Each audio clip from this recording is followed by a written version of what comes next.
Why do you think Snapchat exists? Why do you think they would make a company for 13-year-olds where a photo disappears after 24 hours? Why do you think kids would want to use that? You know, I've been to Silicon Valley. I've met these places. They're buildings full of 300 people who are all employed to give children what they want, not what they need. The base interest of children's wants. Because before, you wanted to get to a kid, you had to appeal to their parents, because their parents would turn the television off. So if you wanted to make a program for a kid, it had to appeal to their parents, because their parents were in control of the media they consumed. The kids have direct access to it now, so it doesn't matter. And there's an entire dialogue happening between these tech companies and kids that parents are completely unaware of. What are we doing with these kids, man? Well, understanding what our children are watching. You know what I'm saying? It's supposed to be nurturing these children. So the TV and the iPads and the content and the media companies are raising these children. And if we're not aware of what's going on, we have no clue, just like our parents didn't have a clue what we was watching and listening to when the genre changed from jazz and funk and all of that to, in my generation at least, hip-hop and cartoons and all kind of different types of media spread across the board. Like, it's intelligent people creating these TV shows. Like, if you watch a show like Teen Titans Go or so many shows, babe. So many shows these kids watch. Not just like, the shows they watch that are educational is cool. You know what I'm saying? It is what it is. But there's the shows like the comedy shows be the ones. Gumball and as they get older, they go into different stuff or whatever. The programming changes. But all throughout, whatever they're watching, they're watching stuff through the lens of media. They don't sit with their elders like that, and if they do, both the grandparent and the parent and the grandchild is on their phone. Like, there's no interaction, not a lot of interaction between, at least in Western culture, as far as I've seen, children and elders, where they sit down and have to listen to what the elder is hitting them with, whether they like to hear that shit or not. And that's crazy, because now these media companies who know exactly what they're doing, Netflix, Nickelodeon, YouTube, Instagram, and then once they get on social media, it gets even crazier, because you have a layer of quote unquote personality to it and people that they think they can relate to. As far as being a child, we didn't have social media, at 7, 8, 9, 10, 11, 12, your formative years. Social media wasn't around to even understand the dynamic of what other people were doing. You saw what other people were doing based upon, stuff on TV, but then also mostly around your way and wherever you went to as a child, in person. Like, all right, this is how this neighborhood operates. This is how this neighborhood operates. This is how these people operate over here. This is how this family operates, so on and so forth. Right now, we have given our children up to media, but they're mostly mediums. You connect with the medium to anything. And the medium or the media that they are mediating our children with is dangerous, because of the world that we live in. As a parent or as a guardian or whatever, it's difficult to watch everything that the kids watch, but, when the kids need a lot of attention and we have stuff to do and things like that, that's totally understood. But at the same time, personally, I curate what my children watch and watch it with them and see what's going on. And we have conversations about it. Even the fact that they're just watching, children don't know about their subconscious mind. Parents, adults, don't know about their subconscious mind. So what I've been doing is, I've been discussing things with my children as they watch. And I'm like, yo, don't just watch the show and be entertained. What is the show telling you? What is the show doing? What is the point? What is the message behind the show? Don't watch, observe, monitor, and then report. So you understand what this show is bringing you, not just watching it because it makes you laugh, because that's where they hide in all the subtleties and stuff. There's all kind of shows that, come into things and they put in a certain energy to these children, and we wonder why our children are depressed or have anxiety. If they're watching a show where the main characters or some of these characters have high anxiety all the time and always like high strung, then why wouldn't a child naturally act that out? Children are natural imitators. So if they're watching these shows all the time, then they're naturally going to imitate what they're doing. So what I've been doing is, for our son, I've been doing, more of the Kung Fu Pandas, Naruto's, those type of animes where he can get into understanding the student sensei avatar, and then for our daughter, working into like shows that are more oriented on woman independence, but still being a young lady. Alma's Way when she was younger, Dora when she started, and now going into her teenage or preteen years, I guess. Step it up into other shows that she wants, showing her old school stuff. She watching Martin and shows like that, but now discussing with her, like, all right, what's that about? What's this? Why do you like this? Why'd you laugh at that? Why did you feel uncomfortable about that? So just since like the training is the media, the education is the media now. Literally, it's the media. So if we are able to educate our children through media and have these conversations with them, the uncomfortable ones, the comfortable ones, watching the movies, watch Frozen, the Marvel universe, the stuff that comes on Disney and Nickelodeon, their game shows, what they naturally attune to. You could watch your child's subconscious or the child's subconscious grow in their mind state grow as they evolve. Because some things they may like and they hate it. Like, you know what I'm saying? It's like, our son liked Blues Clues and was on Blues Clues heavy for a while, singing the songs. And after a while, he was like, "Oh, I don't like that no more," because I guess he realized that's a baby show. And being a young man, I'm making like, "Oh, you like Blues Clues? You ain't," you know what I'm saying?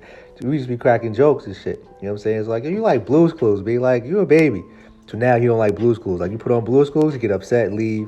He don't want to watch Blues. Before 2, 3, it was Blues Clues all the way. You know what I'm saying? So we could use these, and the same thing as they get older. You know what I'm saying? To understand what they're watching.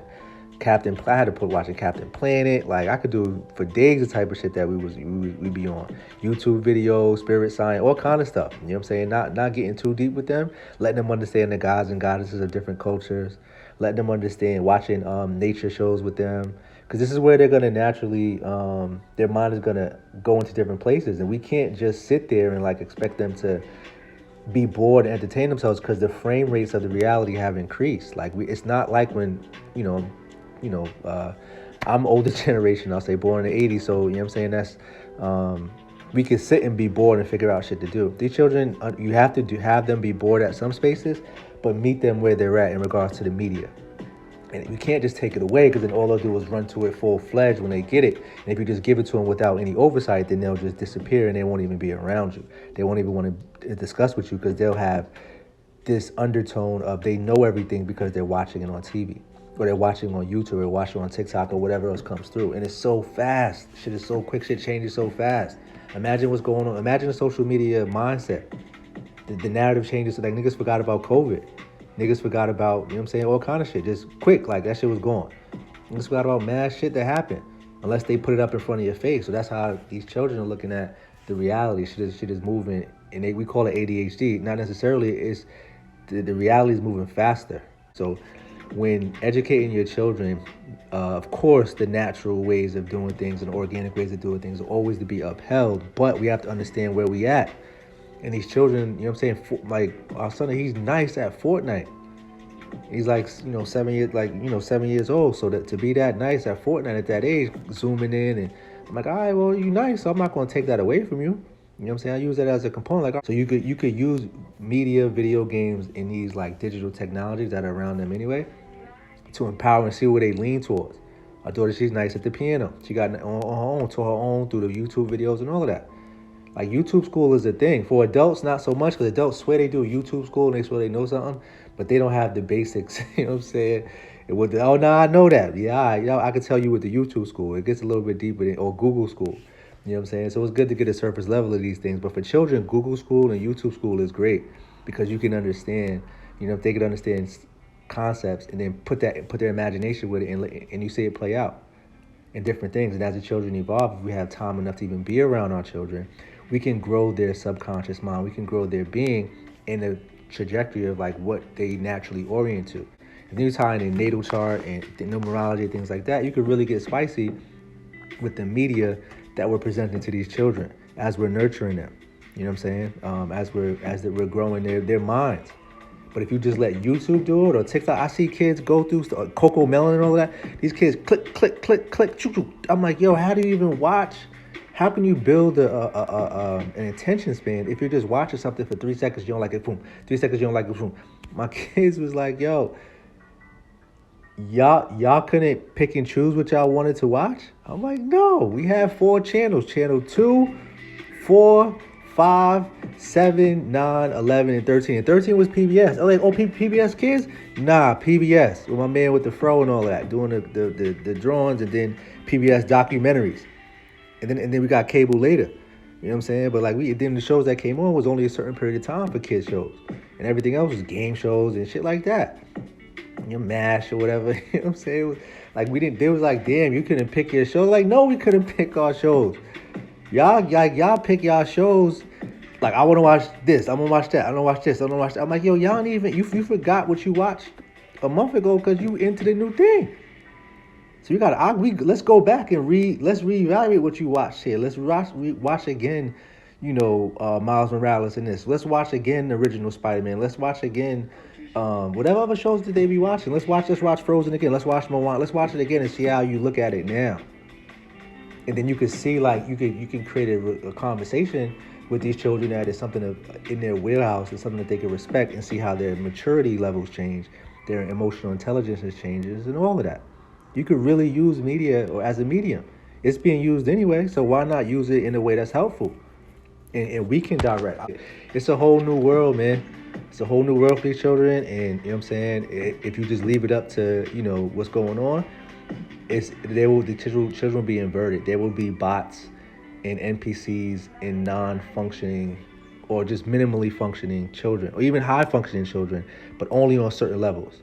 Like super good at Fortnite, super good at these games, super good at, virtual reality stuff, but then terrible at social engagement and emotional intelligence. And may not even appreciate what you're providing for them because they don't appreciate nature. They don't appreciate breath. They don't appreciate, food. They don't appreciate sustenance and abundance and, ancestry and none of that. It's just like, yo, what's right in front of me right now? The eyeballs, taste buds, the stomach. You know what I'm saying? That's all that they care about. Like the heart, where's the heart value? And support from our needs and things like that. How do you teach that to a child? By slowing shit down. And after they watch Gumball or whatever stuff that they're watching on TV, then you go into, or whatever TV, teenage show they may be watching. You go into, or TikTok shows that they watch, and they get into the rappers and the podcasts and that type of stuff as they get older. They're literally getting other people's opinion. Like when we grew up, talk shows. So our parents or grandparents would get other people's, Oprah, shit like that. Donahue, you know what I'm saying? Them. Montel Williams or Montel Jordan, whatever one of the Montels. Both of them is Baldhead, I think. But them, you know what I'm saying? They would shape the opinion of the people. And they knew that because they had their magazines tied in with the same thing and so on and so forth. So now it's like, it's a lot more faster. It's a lot more fast paced, but at the same time, they're still shaping their minds. So in shaping the minds of the podcasters and things like that, or the influencers, then we have to be responsible with where our children's, we don't have to be, but I choose to be responsible with our children's resonant. Why do you like that? Why you listening to, Moray, or why you like 50 Cent, or why you listening to this song? What about this SZA song do you like? Why do you like Sexy Red's music? Why do you like this? What is it? Is the beat? Is it this? And then we can start breaking down the stuff that's already out there in abundance and in mass abundance, and then understanding our child's mind. Then convert. All right, well, instead of Sexy Red, let's bounce to check out this Maya Angelou poem and put that over a beat and recite that. Or let's check out something from Frances Cress Welsing as a divine feminine, and check out what she did and look at some of her stuff, and then divert the energy of a strong woman, because that's what all these vixens and divas are: strong, powerful, energetical women, and then create it in something that's going to be empowering, not something that's just externally appealing at the time. And then you evolve the conversation and evolve the relationship from there. You know what I'm saying? Especially when it comes to like the training piece of the Kung Fu Pandas and Master Sifus and Dragon Ball Z and all of that with Goku, and he becomes past the gods, so to speak. Like all that stuff is all touch points to discuss stuff with your children, male, boy or girl. Let's be clear, no they, boy or girl. You know what I'm saying? So understand the pipeline that the media creates for your children. Still love to watch media and still like to ingest these things and understand what they're doing behind the scenes. So looking at it from a metaphysical perspective, and then also just an emotional intelligence and where they're leading society. Like Netflix, them niggas is down with Ernie Bernays and the psychology niggas. You know what I'm saying? Building the psychology in the world, so they could be established in the things that you're naturally going to fall victim to. I.e., okay, let's focus on Kendrick Lamar versus Drake, and then if you're not talking about that, then what you're talking about is not relevant. Like that's the basic shit that they're doing to regular human beings, and our children, adults, falling into shit easily because adults our age are very easily programmed, super easy because we've been indoctrinated for so long. The children, we can still, orient them in ways that's more that they can create their own, so to speak. Within this prison system that they're in, they can create their own pod or their own, circumstance. And that's what I look forward to doing. Even if you don't like what this on TV or whatever, just listen why they like it. And that creates dialogue, because children always want to talk to you about what they're doing. They may not give a fuck about what you're doing, but they always want to talk about what they're doing for the most part, especially if they like it. Yo, why do you like Demon Slayer online? Why do you like One Piece, an anime? What's about that anime that you like? Oh, you like, okay, boom. Well, oh, did you know that? And you look up some stuff, and then you have dialogue, not to try to find a way to talk stuff to your children or to children, but because that's what's dominating their subconscious mind. Be careful and be wise and stay honorable. Real Radio.